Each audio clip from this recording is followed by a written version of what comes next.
الله وبركاته. الحمد لله كفى والصلاة والسلام على سيد المرسلين وعلى آله وصحبه أجمعين. أما بعد، أعوذ بالله من الشيطان الرجيم. بسم الله الرحمن الرحيم. وقاتلوا في سبيل الله الذين يقاتلونكم ولا تعتدوا.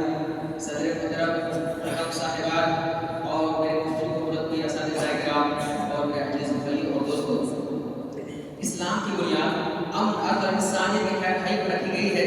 نبی کریم صلی اللہ علیہ وسلم کی سیرت گواہ ہے کہ آپ صلی اللہ علیہ وسلم نے ہمیشہ صلح کو ترجیح دی، مخالف کی سختی پر ہمیشہ درگزر کیا اور معاشرے میں امن قائم رکھنے کی بھرپور کوشش کی.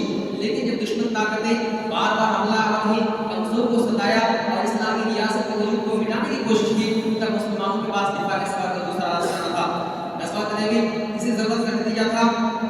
غزوہ تبوک اسی ضرورت کا نتیجہ تھا. کیسی جنگیں جو مسلمان جہاد سے نہیں بلکہ مجبوری اور حفاظت کے لڑی. ان کا مقصد ظلم کا خاتمہ، حق کا تحفظ اور فتنہ فساد کو روکنا تھا. یہ مار کے اس سے کچھ واضح کرتے ہیں کہ اسلام لڑائی نہیں چاہتا، مگر جب امن خطرہ ہو جائے تو ظالم کے سامنے کھڑا ہونا بھی ضروری ہوتا ہے.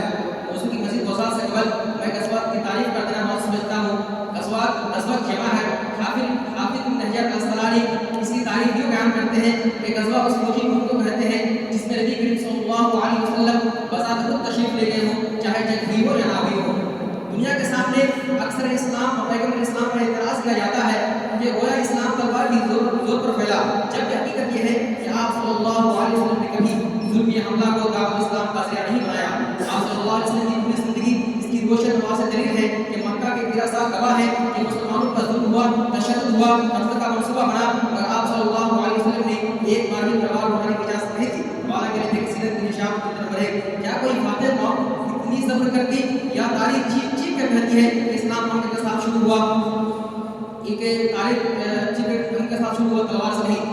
مستشرقین کا یہ کہنا کہ غزوات میں دفاعی نہیں بلکہ اقدامی تھا، لیکن جب ہم سیرت کا غور مطالعہ کرتے ہیں تو پتہ چلتا ہے کہ غزوات میں اقدامی نہیں بلکہ دفاعی تھا. جن میں سے چند کا ذکر کرنا میں مناسب سمجھتا ہوں. نمبر 1، غزوہ بدر. غزوہ بدر سن 2 ہجری میں رمضان مبارک میں پیش آیا. اس غزوہ کے اسباب میں سے ایک سبب علامہ ڈاکٹر محمد لقمان اسلف رحمہ اللہ اپنے مشہور کتاب الصادق الامین لکھتے ہیں کہ جب نبی کریم صلی اللہ علیہ وسلم کو خبر ملی کہ قریش کا ایک بڑا تجارتی قافلہ مانوس لدا ہوا شام سے واپس آ رہا ہے تو آپ صلی اللہ علیہ وسلم نے اس کا پیچھا کرنے کے لیے بھیجا. مستشرقین میں رچرڈ بیل نے اس کے غزوہ کے ظاہری سبب کو دیکھ کر کہتے ہیں کہ غزوہ دفاعی نہیں بلکہ اقدامی تھا، جبکہ اس کا اصل سبب یہ ہے کہ قریش نے مکہ مسلمانوں کی املاک لوٹ لی اور ظلم و ستم کے بعد ہجرت پر مجبور کیا اور مدینے پر حملہ شروع کر دی. نمبر 2، غزوہ احد. غزوہ احد 3 ہجری میں پیش آیا. غزوہ احد کے 3 اسباب بیان کیے جاتے ہیں.